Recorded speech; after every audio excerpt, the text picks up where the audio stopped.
Les obligations, ce n'est pas les piliers, alhamdoulilah.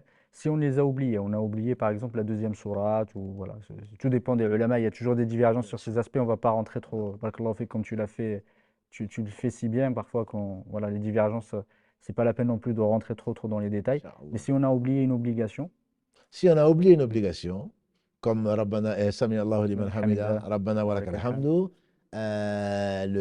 le tashahhud Mhm. du milieu, Du comme l'a milieu, arrivé au prophète sallam, tout salam. il est hors de question de refaire la raka. C'est pour cela qu'il faut connaître qu'est-ce qui est obligation et qu'est-ce qui est pilier. Jazakallahu Tout ce khairan. qui n'est pas pilier, la raka est valable, mais il y a eu quelque chose qu'on a enlevé ou Mhm. qu'on a rajouté. Imaginons dans la première raka, on a oublié de lire une sourate. Mhm. Je pars de l'école qui dit que La c'est sourate, c'est une voilà, c'est une obligation. obligation. On a lu et dans le sujoud, même dans le recours, on s'est rappelé finalement qu'on a fait la Fatiha On n'a pas fait la. et on n'a pas fait la sourate. Et on ne va pas se relever et relire la Fatiha ou la sourate et ensuite faire le recours. Non. On va se relever du recours. Sami Allahu liman hamdah. Rabbana wa lakal hamd. On continue sa prière jusqu'à la fin. Mais comme la prière, on a oublié quelque chose, on va faire un sujoud qu'on appelle sujoud qabli. Avant, Avant, donc, on a fait le avant tashahhud, le salam. on a prié sur le prophète sallam avant de dire salam alaikum. Ma prière n'est quand même pas complète, il manque quelque chose. Mhm. Et donc, je vais faire deux sujouds et je vais invoquer Allah subhanahu wa ta'ala comme c'était deux sujouds normaux. Et ensuite, je dis salam alaikum et la prière est valide. Barakallahu fik. Voilà. Et si, par exemple, quelqu'un, il a rajouté des choses en plus, Dans la etc. troisième Mm, raka, il est arrivé au mm, prophète sallam dans la troisième ou la mhm, quatrième de lire quelques versets qu'on a entendus. Mais en général, le prophète alayhi salatu wassalam, a lu dans les premiers rakas, les deux premiers rakas, il a lu une sourate. Mais il n'a pas lu dans la troisième et la quatrième raka. Même s'il lui est arrivé, donc on ne va pas se baser sur l'exception, s'il est mm. arrivé de dire quelques versets. Donc si on a rajouté, on a lu carrément une sourate dans la troisième ou dans la quatrième, la prière est complète. Et là, qu'est-ce qu'on va faire? On va relever le défi que Satan nous a fait oublier et on a lu quelque chose en plus. Tout ce qui est plus, la prière est complète, donc on dit assalamu alaikum et on va faire deux sujouds de réparatrice.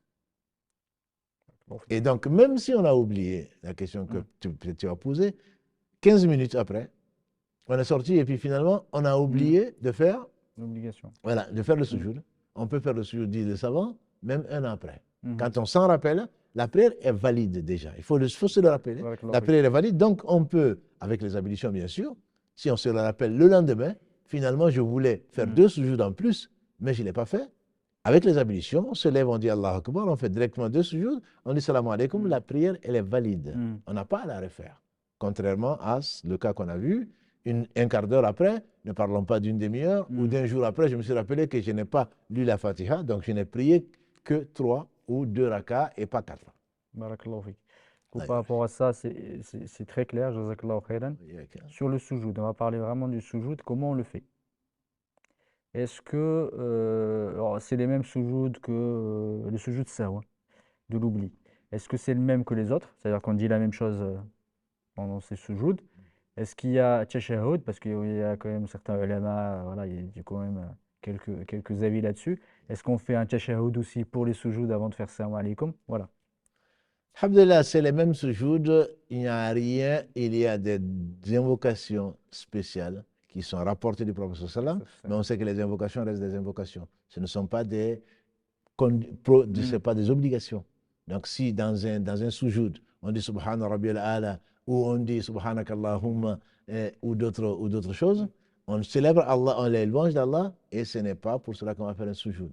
Mais ce qui a été rapporté entre autres, c'est quand on dit Allahu Akbar, Allahumma laka sajadtu, wa bika, Allahumma, sajadtu wajhi lilladhi, yani, Fatara as-samawati khalaqahu wa sawwarahu. wal-ardh. Donc, Oui, bon, il y a des choses que l'on va trouver dans la exactement. citadelle du musulman, par Ouais, ouais. exemple, ou ailleurs. Si on le dit, c'est une bonne chose. Si on ne le dit pas, le sujet reste valable. Mhm. On peut se contenter de dire Subhana Rabbiyal Ala.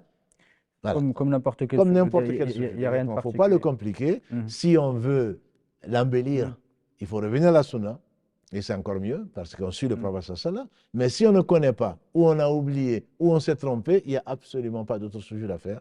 Et donc là, quand on termine, pour tout ce qui est sujoud badi, il n'y a pas de tashahhud. Les savants sont unanimes dessus. Mhm. puisque c'est quelque chose en plus.